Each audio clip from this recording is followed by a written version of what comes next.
good morning, good evening, good afternoon, okay, whenever and wherever you are.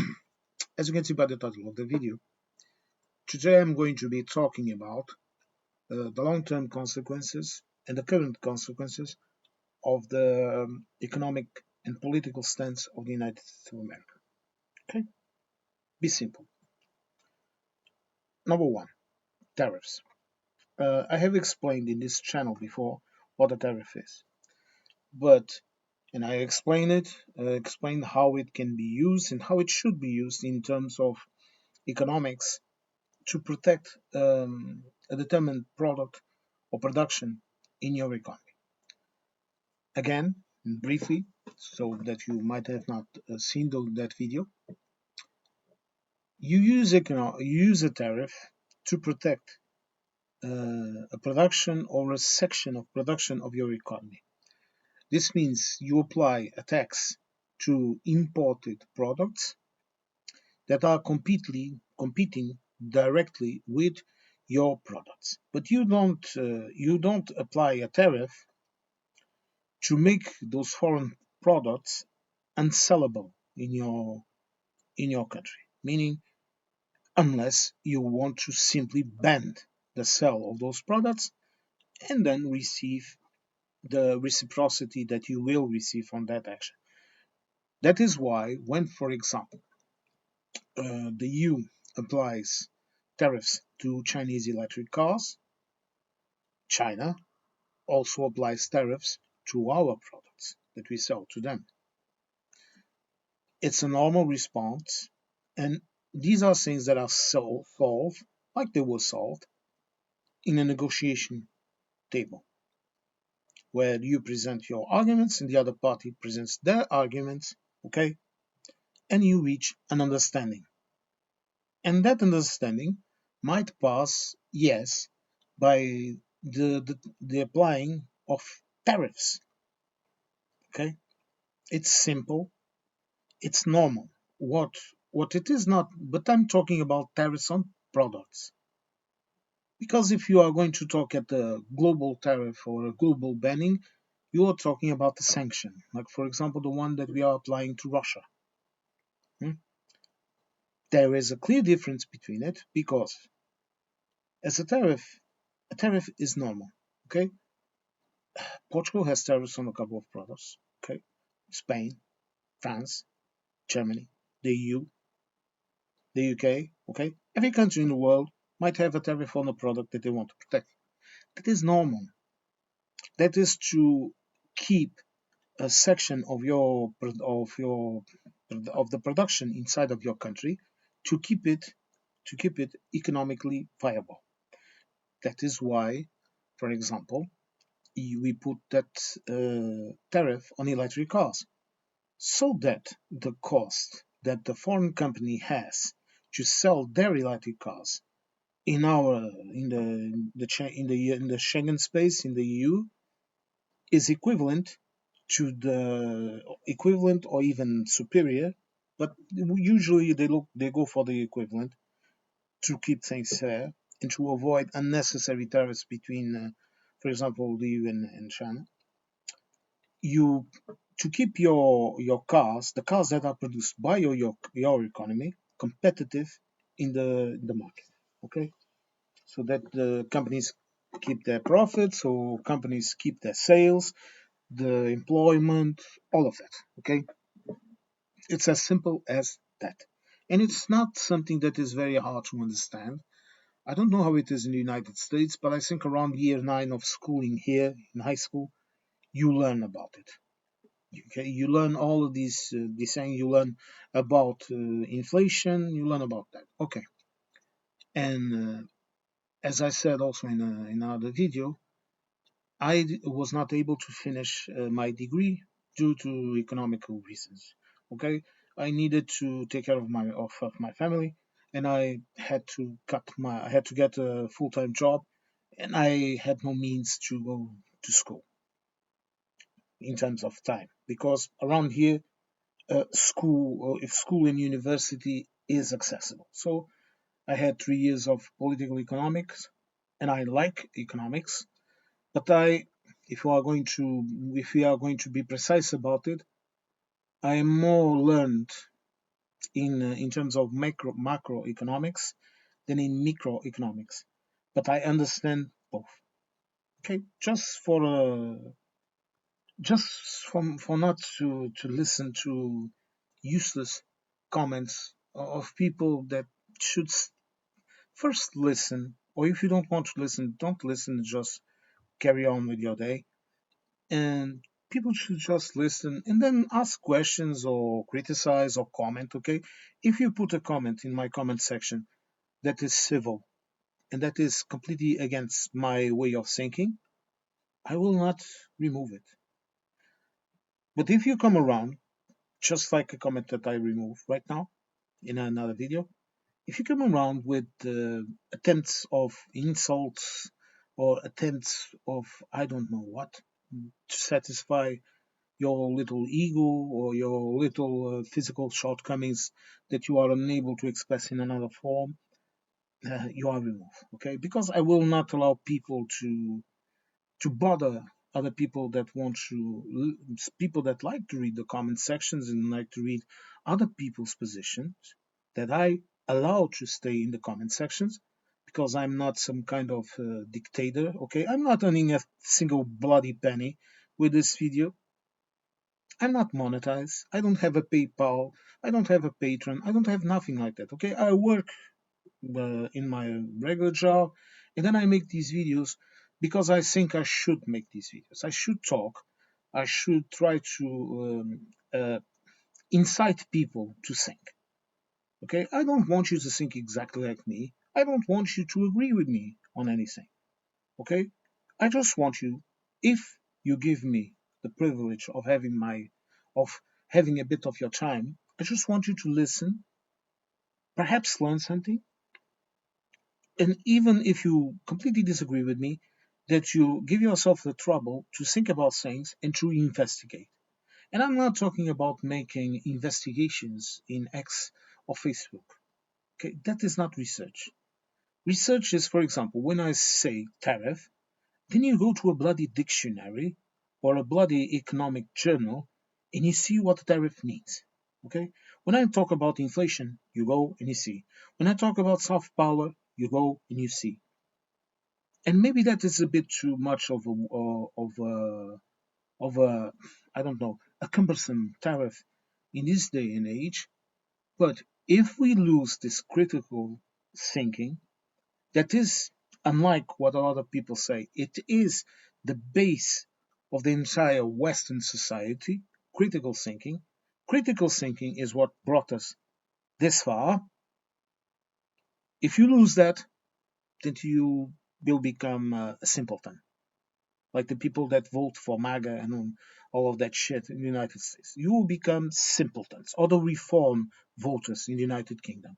You will become simpletons, okay? Dumb people that vote for their emotions instead of voting for the facts.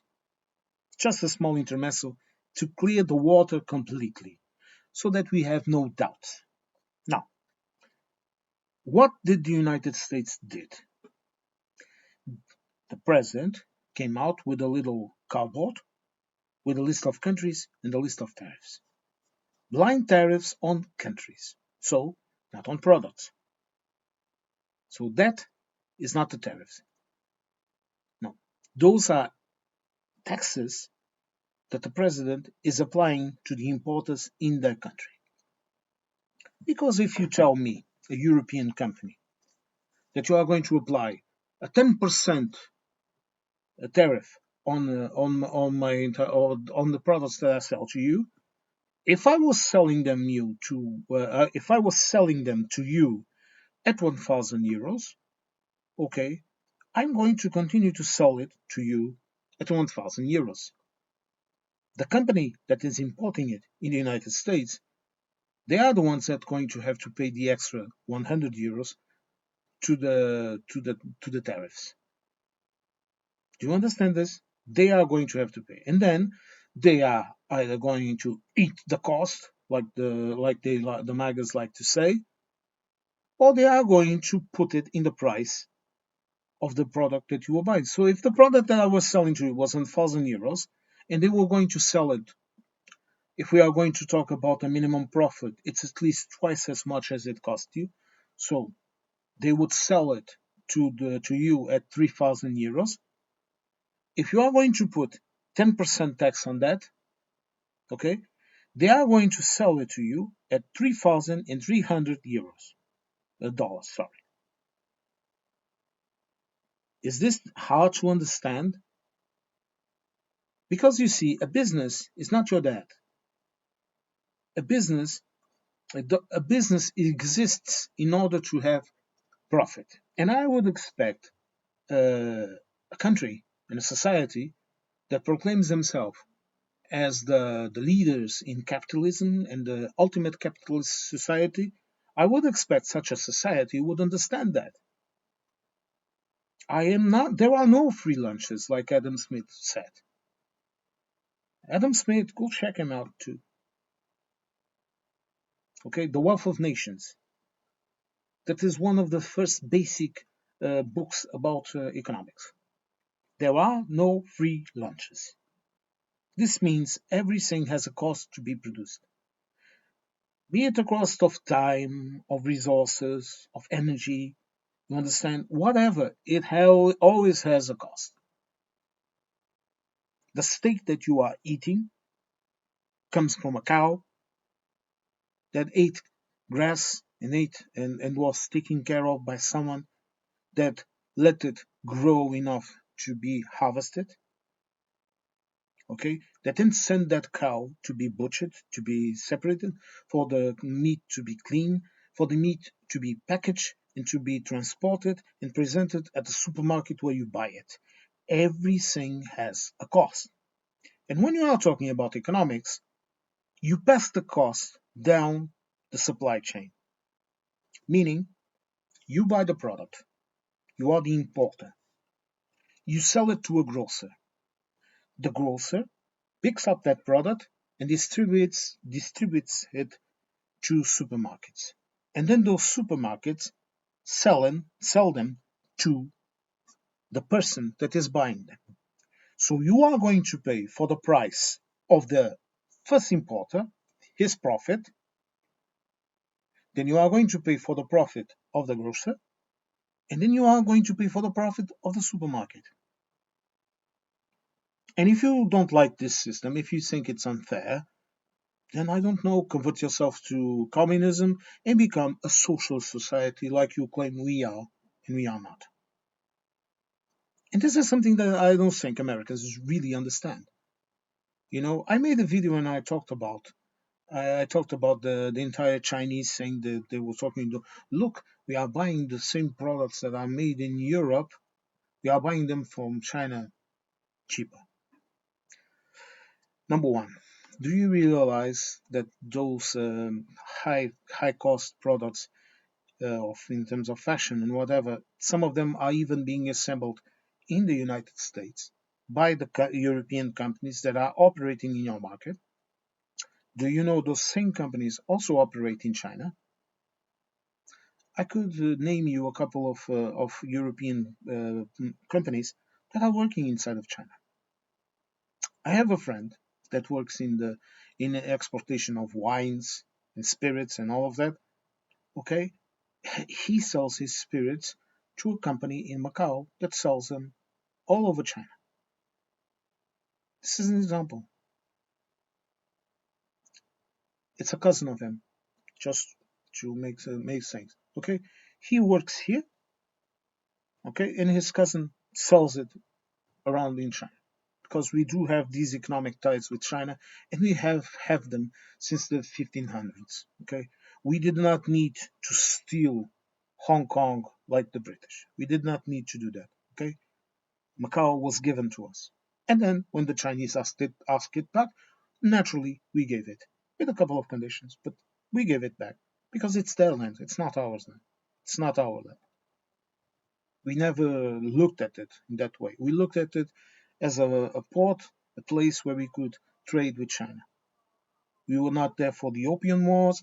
We were not there for all the shit that a lot of European powers did. And I'm very proud of it. But let's continue. We are talking about the United States right now.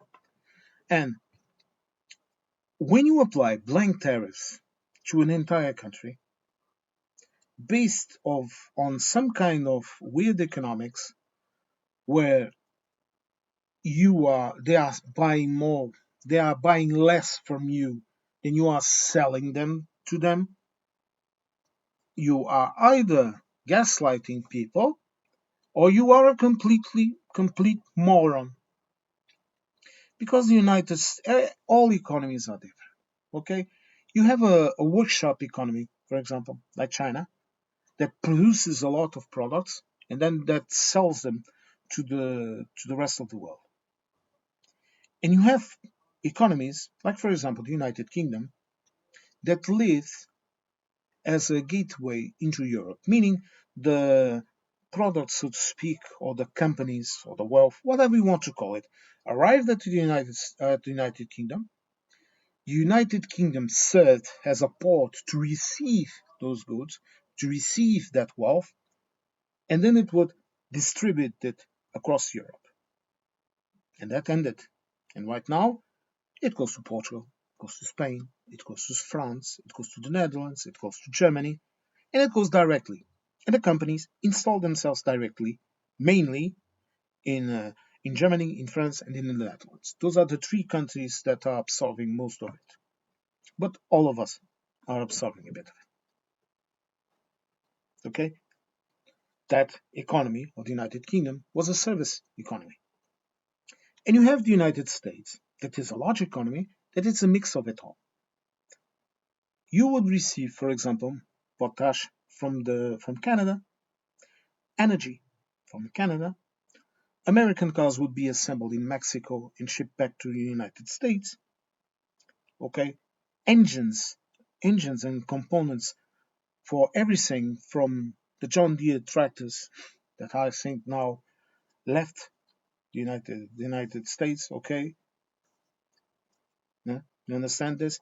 All of these companies, they would receive those components made elsewhere, and then you would assemble it, and you would have a jet made in the United States that was actually assembled in the United States. And those companies that are assembling things inside of the United States, those companies were producing wealth. They were paying taxes. They were selling you goods cheaper. Because, for example, like those high end products that I was talking about, it's much easier for a French brand, for example, I don't know, perfumes or whatever, to have a subsidiary in the United States with American employees to send, for example, like those poor Koreans were sent to Illinois, only to be interned, to be arrested in a gulag, and luckily were able to get deported back to South Korea just because some woman thought it was filled with foreigners, illegal aliens. I I would like the people of Illinois to thank her and the ICE agents for the gone business. But okay, let's keep it normal. You have all of that. You have that assembly economy. And those companies that are assembling things, they are producing profit. That European French company that is producing, assembling the bags, even putting some finishing touches, okay, even buying local leather if they need to put the finishing touches, they are doing that because this way they will be able to sell you those high end products cheaper because it's much cheaper to send a cargo, for example, of separated goods. For example, the bags separated, okay, the tags, all of that, the finishing touches, the checking out if that's if the sewing is done properly, if the product has the quality that you want from that product. It's much cheaper To do that, assembling it in the United States and then selling it, then to grab the finished product in Paris. I'm giving you an example, okay, and shipping it at its value to the United States. For example, this I will give you a very simple example. They send in those assorted items, and they have a total value, I don't know, 1,000 euros. Let's go back to the same 1,000 euros. And after that, those products are together, let's so to speak, assembled, quality check, the quality that you look for when you buy those high-end products. You don't like it, don't buy them. I don't buy them. I don't like high high value goods or whatever. No, I'm not going to pay 1,000 euros for a bloody pair of pants. That's ridiculous. But this is me, black t-shirt guy. And after they assemble it, you are going to have to pay for the time of the worker that was assembling those products, for the time of the worker that was checking the quality, and for the time and expenses of that European company to ship the things to your country to be assembled. Even if they were producing them inside of your country, you would also have to pay for the work and for the company brand. This is how capitalism works, my friends. If you don't like it, try socialism. It worked nicely for the USSR. Try it, okay? Or, I don't know, fall into a system like in China. Do whatever you want. But if you don't like it, don't buy it, okay? And don't come with the eat the tariff shit, because that does not work in a capitalist society. Okay. But this is the situation that you have. You have a country that is one of that was 13% of the world's economy, okay, but that produces a limited number of products, farming products, tech products, okay.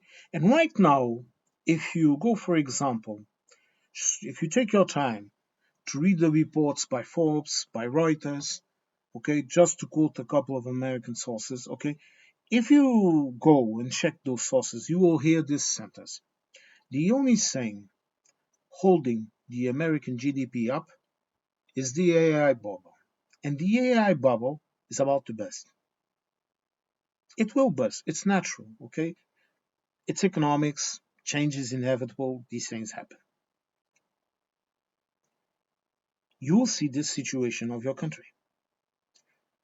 The farmers, even if Mr. Trump bails them out, in the future, why will they plant? What will they plant in their fields? How much money are they going to spend in their fields to produce something to sell, for example, inside of the United States? And if you think that this little tour he did in China and in Asia will yield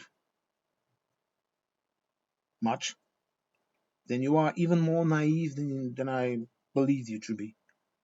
Because, of course, it will soften a couple of things. But do you think China is going to stop buying soybeans from Argentina that your president paid for right now, or Brazil? Do you think they are going to stop buying the soybeans from them? Do you think they are going to stop buying a lot of things that they used to buy from South America? In Europe? No. The only thing they want is to sell you things, but they are not going to invest in your economy. So you are going to have your iPhone at a regular price. You are going to have a couple of things at their regular price, all right? But you won't have manufacturers back in the United States unless you want to go into, and remember this also, you are arresting the people that work in your country. You are arresting the farmers. You are arresting the farmhands. The people that pick the crops. And no machine is going to replace this. Even in the future, if a machine replaces them, you will need someone to take care of it. Robotics is very common in factories right now. Even here in Europe, robotics has taken over a lot of production because it's easier and safer.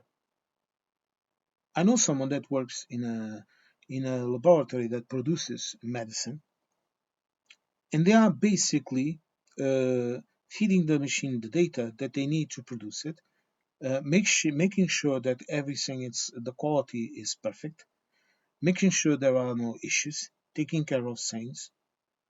Okay, but you have robotic arms doing the work. You have to look at robotics as an extension of humans.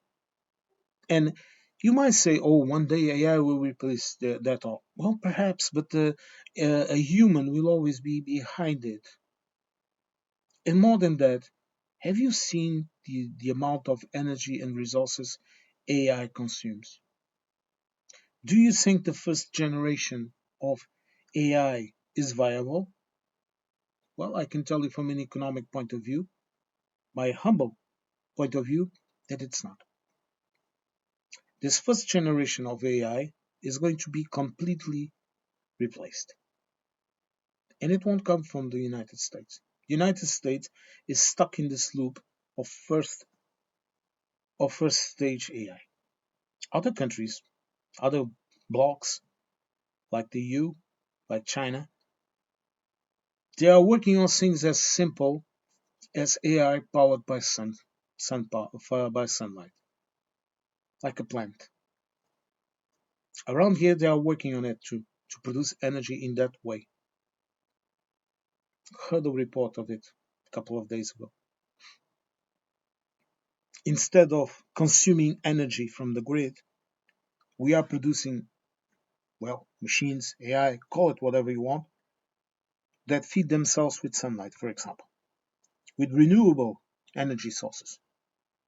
So that we might reach a point where you can have a fully automated factory that is not even consuming energy from the grid, that has a couple of workers, okay, and that are just there to make sure that everything is all right, to make sure the production is being made properly, okay, that the AI system that is in place is not entering into conflict or whatever. This is normal. The same thing happened when we began to use electric power, when we began to use motor cars, motor vehicles, sorry. The same thing happened. A lot of jobs ended and people start doing other things. For example, do you realize that in cities many years ago, many centuries ago, okay, now it will be about 2 centuries or something like that, there used to be people that were in charge of riding in cars that carried human waste, okay, to designated places. Do you know there were people that worked as lighting the lamps for night illumination in cities, that then passed on to be the people that were turning on the gas in gas lamps, and that then one day the entire thing was electrified, and that there was only a person in a panel, like there is still today in any power plant, in a panel that turns on the knob to turn the lights on in a city. Okay, a lot of jobs disappeared. Even when we introduce the mechanical, how you call it, to make tapestries and all that crap. Okay, that that I don't know, we call it TR in Portuguese. I don't know how you say. I'm forgetting the English word, and I'm not going to Google it right now. I don't want to lose my train of thought. Bit tired, sorry. When they introduced that machine, there were riots in Britain because of it, because a lot of jobs simply disappeared. And then the governments had to find other solutions and to employ people in other areas. So this is normal. I don't like to see people panicking about things that they should not be panicking. But again, let's focus on the economy. Right now, right now, in this precise moment, you have the United States that has banned supply chains. And even if tomorrow someone else goes to the White House, maybe someone with a bit of common sense, and starts trying to repair this, the damage is already done. You have already lost those markets from where you imported and to where you exported. Okay, like I said, China is not going to magically begin to buy the entire soybean production in the United States.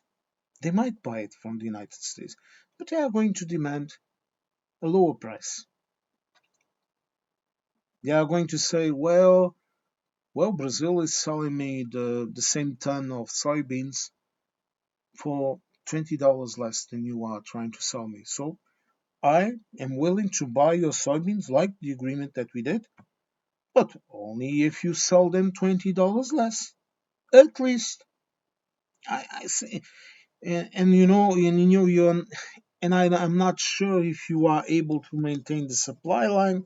I'm not sure if Mr. Trump tomorrow is going to change his mind and then suddenly begin to tariff me again.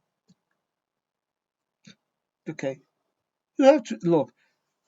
If you are a person with a bit of common sense, it's quite easy to understand this. The same goes to Europe. They all said no tariffs on your goods. Oh, sure, why not? Okay, and well, we will buy it. And now you go to look into what is really happening in Europe, the EU, because Europe is more than the EU. You have the UK, you have other countries in Europe, even Turkey is a part of Europe, and Asia too, but you understand. You go look at the goods that are being sold, and you will see something fantastic. Europe is buying mainly the exact same products it used to buy, and less of it. But energy, oil and gas, liquid gas, weapons. The rest is the same, and the American products that are majority produced here, they are getting less and less sales. They won't disappear. Okay, you have car brands like, for example, Ford, that are well established in Europe because they understood the market, they made the right choices, and they are able to sell cars here. But they are not in the, I don't think they are even in the top 10 sellers of cars here in Europe. But they are selling. They have profit. You have the soft drinks companies like Coca-Cola and Pepsi-Cola that sell Coke and Pepsi and Fanta. Okay, they sell it under our rules, but they sell it. And you have your fast food chains, American fast food chains. Some of them are popular, some of them are not, but they are increasingly getting less popular because people are simply choosing not to buy things from them. American. I have heard it here. I have seen it. I have commented about it. I won't be comment on it again because I have no position about it. I don't eat fast food. Okay, I don't like it.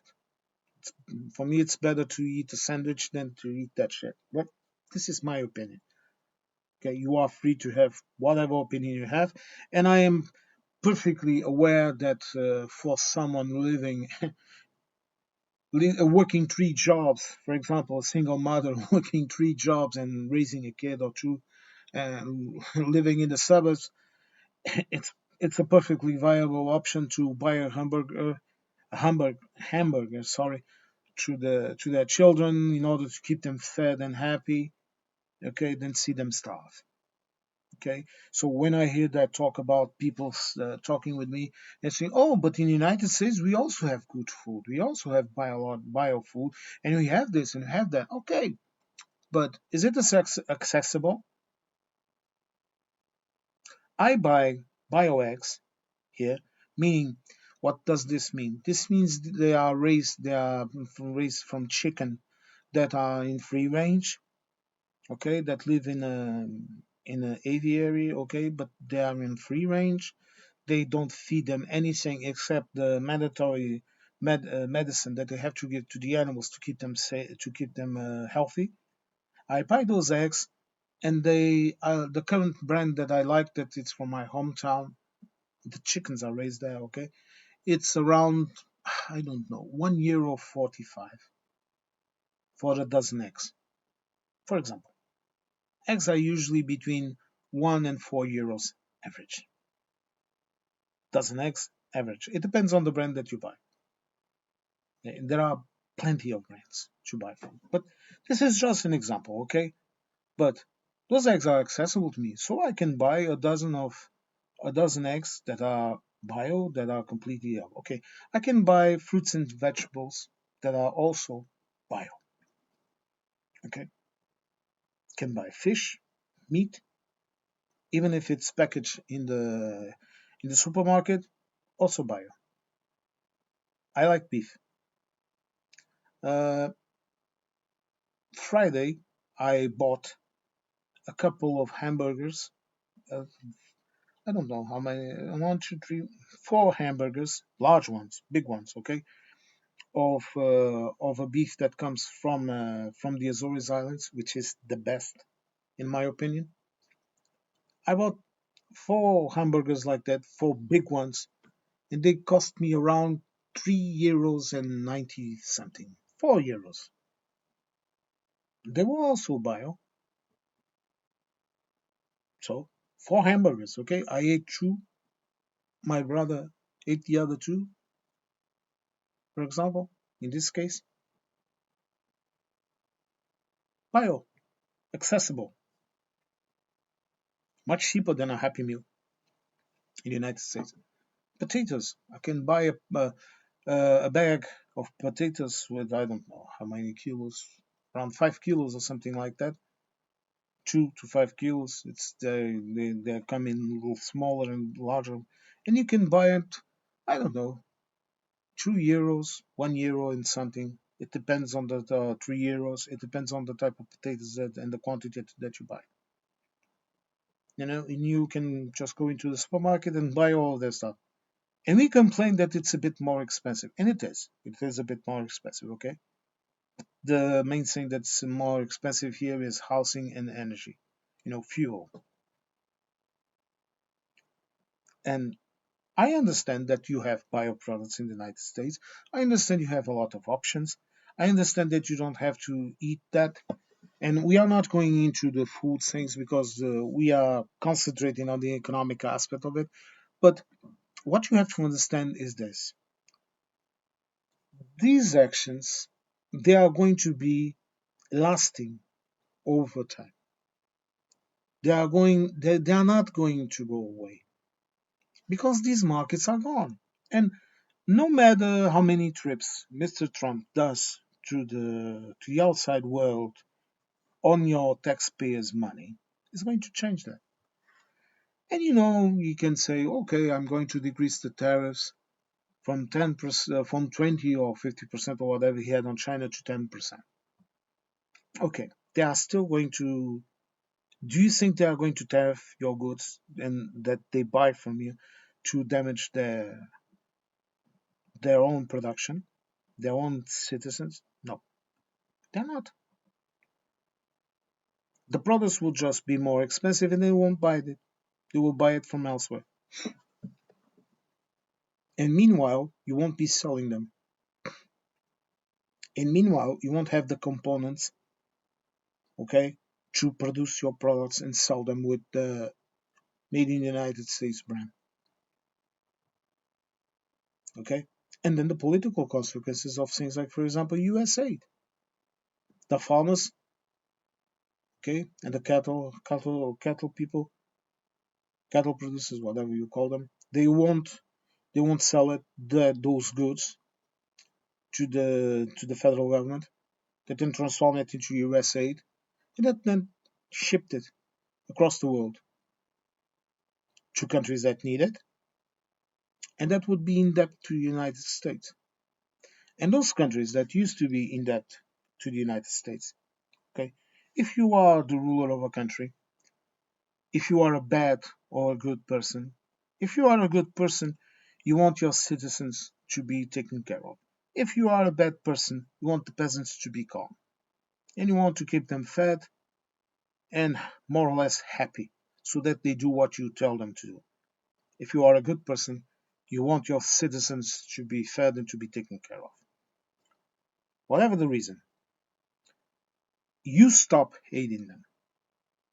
When you provided them with aid, this is called soft power. You can then tell them, look, hey, let my company A or B produce this in your country. Um, Let me put a military base here to keep my interests defended. When we are voting in the UN, I want you to vote with us, okay? And I will provide you with this and that aid. Just like what Trump did with money to Argentina. Do you think this was an innocent move?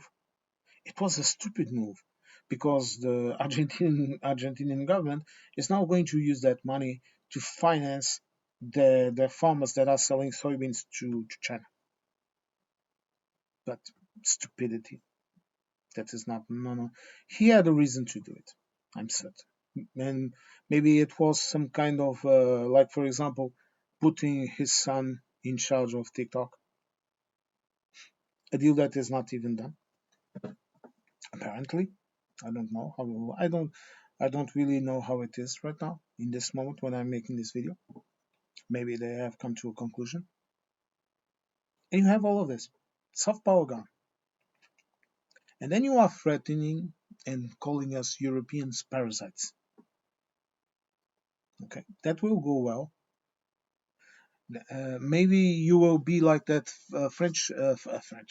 an American girl in France that was complaining that her dollars were now worthless, that things were so expensive in Europe.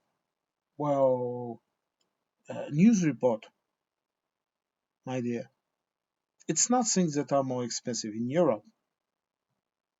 It's your money that is less worth in Europe. Things are not more expensive. Your currency is more expensive. Okay, it has less value. So when you go to the exchange rate, you are going to pay more. For example, $1 won't be €1, or $1 won't be €1 and 40. Okay, $1 right now is 86 cents of a euro. This week, I don't know what's the value right now. I think it's even more devalued. So that purse that you used to buy for $100, you're now going to have to buy it for $120. Do you understand how these things work, or do I have to paint you a picture? Maybe a TikTok video so you would understand it. And these things, look, you cannot look at economics and say that the economy is going to suddenly crash. No, this is a slow burn. Little things. You are going to see, like you are seeing, less jobs, okay? Goods that are more expensive, goods that the price is more volatile, less people employed, okay? Then you are going to see the consequences of that. You are going to see more crime rising. Because if a person is hungry, a person will do anything to feed himself or his family. You are going to see all the social thing. And then you are going to see what you are seeing right now, which is people that are stupidly rich and people that are stupidly poor. and with less and less rights. Okay, education is also very important, and that is suffering. Mr. Trump right now, due to the government shutdown, the money that they were going to send into science, that includes NASA, they sent it to pay for the militaries that were in the food banks trying to feed themselves and their family because their salaries weren't being paid. Think about that. Meditate on that idea. Okay. And one day there won't be any money to move about. And one day the military might get a bit annoyed at the entire situation.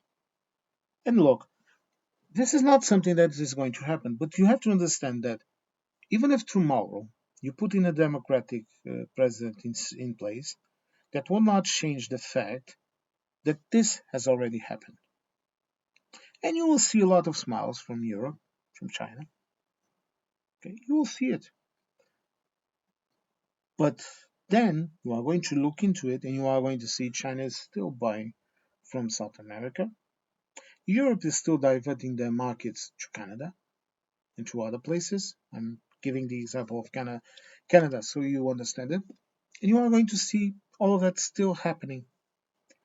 And then you are going to think for when you are going to perhaps remember my video and think, look, that crazy guy speaking in a broken English,